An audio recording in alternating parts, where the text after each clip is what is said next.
Nous avons un chef d'État, donc patron de ce parti politique-là, qui a trouvé un Cameroun prospère.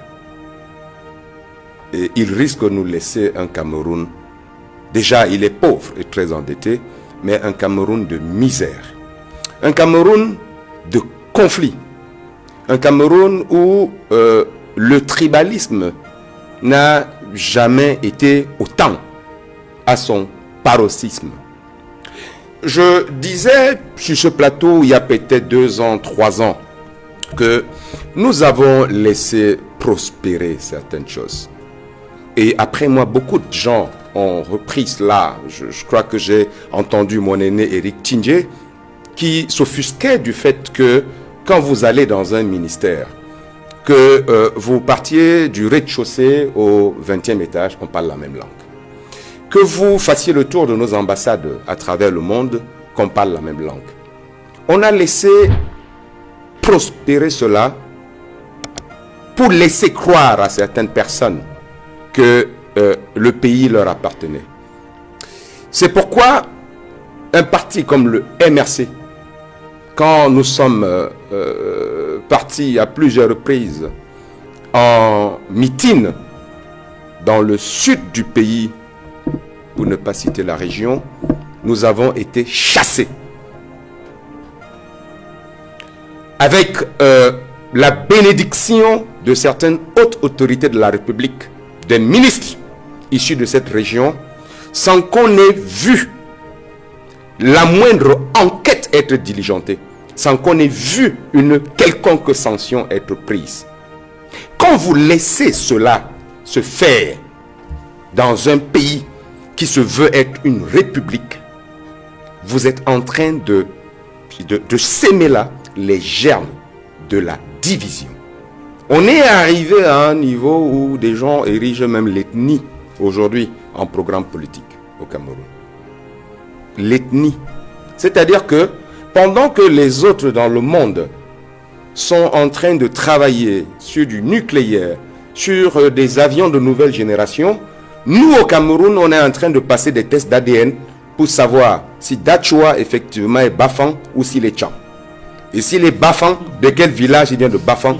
Vous rendez compte? Je ne sais pas si vous vous rendez compte. On est aujourd'hui dans un pays où on dit à Dachua qui peut être hyper compétent, qui peut avoir des solutions pour la ville de Douala, que Dachua ne peut pas être super maire de la ville de Douala. Vous comprenez? Sans qu'il n'y ait il n'y a pas d'autorité. C'est-à-dire, on a fait des lois d'autochtonie, machin, tout ça. Il n'y a aucune autorité compétente au Cameroun qui certifie de l'autochtonie de quelqu'un. Je vous mets au défi, citez-moi l'autorité. C'est-à-dire que quelle est l'autorité qui dit que Amankwete est plutôt Bafoussam que Douala? Aucune autorité. Et voilà un ensemble de lois qui nous gèrent et qui nous gouvernent au quotidien. Mais la vérité, c'est quoi? C'est que ces gens laissent prospérer cela parce que ça les arrange. Si les Camerounais n'avaient pas été divisés, si on n'avait pas divisé les Camerounais, M. Biya n'aurait jamais fait 40 ans au pouvoir. On ne peut pas avoir 40 ans avec autant d'incompétence dans la gestion, 40 ans de conseils de ministres qui sont rares et se vanter tous les jours d'avoir été élu, se vanter de bénéficier de la sympathie des Camerounais. Non. Quand vous allez vivre avec les Camerounais au quotidien, M. Biya ne mérite pas leur sympathie. Et je ne sais au nom de quoi. Au nom des obscurités de Eneo, au nom des coupures d'eau, de, je ne sais plus trop comment s'appelle cette société.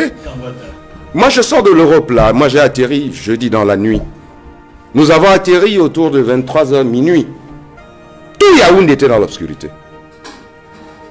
J'avais un ami européen à côté de moi, et quand on regardait à travers le hublot, tout le monde avait honte. Non, mais vous ne pouvez pas avoir la sympathie des Camerounais, M. Meka. On a eu OTS des enseignants. Il y a beaucoup d'OTS qui sont en train de ruminer là. et qui, à un moment donné, vont être de véritables volcans.